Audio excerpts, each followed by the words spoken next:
إن الله وملائكته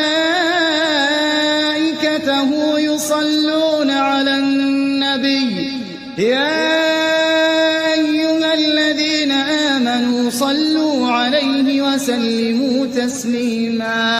بسم الله الرحمن الرحيم. السلام عليكم ورحمة الله وبركاته. رجع تاني سيدنا محمد بعد ما اتضاعف يتمه بفقدانه أمه آمنة، رجع لحضن جده عبد المطلب.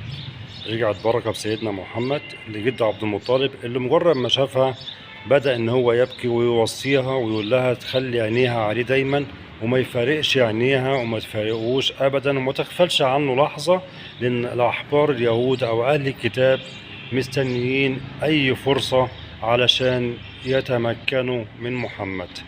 تعلق جدا عبد المطلب بسيدنا محمد وبدأ ان هو قلبه يرق بطريقة غريبة في المعاملة مع محمد، وده كلام عم الرسول صلى الله عليه وسلم العباس رضي الله عنه اللي قال ان مجرد ما سيدنا محمد جه عاش مع عبد المطلب بدأ عبد المطلب يتعلق بيه ويتحرك معاه دايما في كل مكان وبيصطحبوا معاه في كل مكان، حتى ما كانش عبد المطلب بياكل او بيقرب من الاكل الا لما يكون سيدنا محمد موجود معاه ويقدم له اجمل اكل واحلى اكل وياكل معاه علشان يفرح بيه ويفرح قلب سيدنا محمد.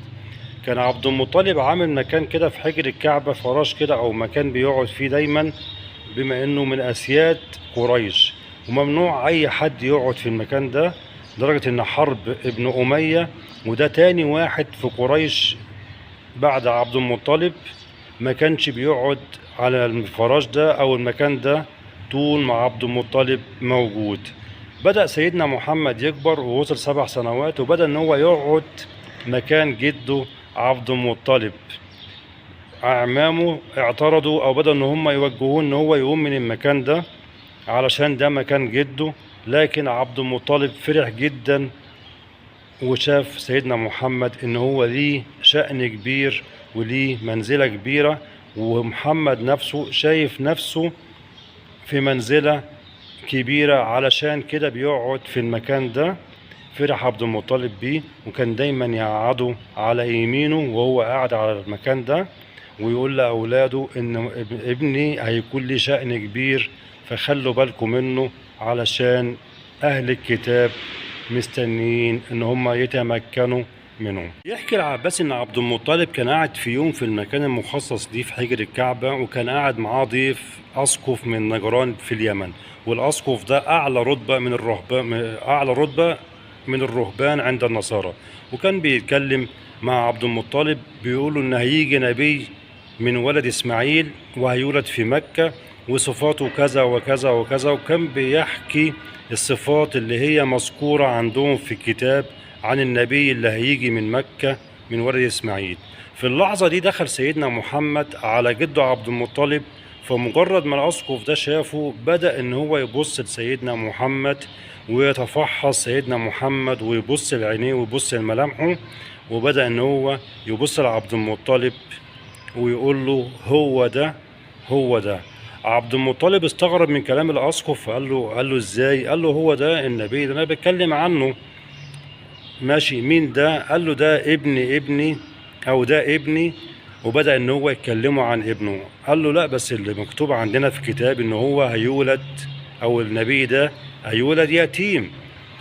فعبد المطلب قال له هو فعلا ابني وابوه توفى او ابوه مات وهو لسه في بطن امه. فالاسقف قال له دي اول علامة للنبي ده ان هو فعلا هيولد وابوه هيموت وهو في بطن امه. قال له بس مكتوب عندنا في الكتاب ان النبي ده يتيم، ازاي امه موجودة؟ قال له لا، امه توفت. وبدأ سيد عبد المطلب يحكي له تفاصيل حياة سيدنا محمد. بعد ما الاسقف سمع كلام عبد المطلب ايقن ان هو ده نبي اخر الزمان اللي هيولد من ولد اسماعيل وهيولد في مكة، وبدأ ان هو يقول عبد المطلب هو ده النبي اللي انا بقول لك عليه. عبد المطلب في اللحظة دي بص لاولاده وقال لهم ان هم يخلوا بالهم من ابنه او ابن اخوهم، عشان ده هيكون له شأن كبير بعد كلام الاسقف. استمر الأسقف إن هو بيأكد معلوماته لعبد المطلب إن محمد ده هو النبي فعلا المنتظر اللي مذكور في الكتاب عند النصارى، وأكد لعبد المطلب حاجة زي دي. قال له بص يا عبد المطلب لرجل الطفل ده وبص لرجل أبونا إبراهيم، هتلاقي في تشابه ما بينهم وتتأكد إن هو ده النبي المنتظر.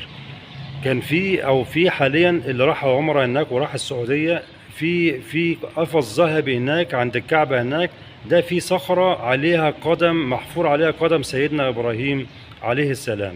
بالفعل أعمام سيدنا محمد وعلى رأسهم العباس وجده عبد المطلب خدوا سيدنا محمد وراحوا بصوا على رجل أبونا إبراهيم، وبصوا المحفور على الصخرة دي، وبصوا على رجل سيدنا محمد، لقوا في تشابه ما بين الاتنين، مع فرق طبعا الأحجام ما بين رجل سيدنا إبراهيم ورجل سيدنا محمد لاختلاف الأعمار بينهم.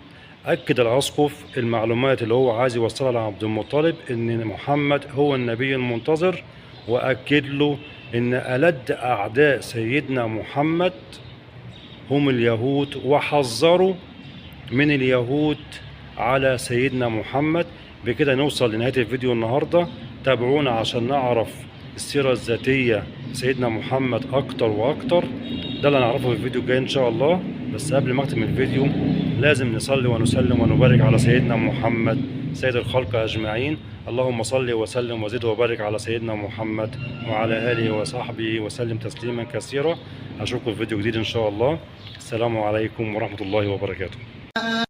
اللهم صل على محمد وعلى آل محمد كما صليت على إبراهيم وعلى آل إبراهيم، وبارك على محمد وعلى آل محمد كما باركت على إبراهيم وعلى آل إبراهيم في العالمين إنك حميد مجيد.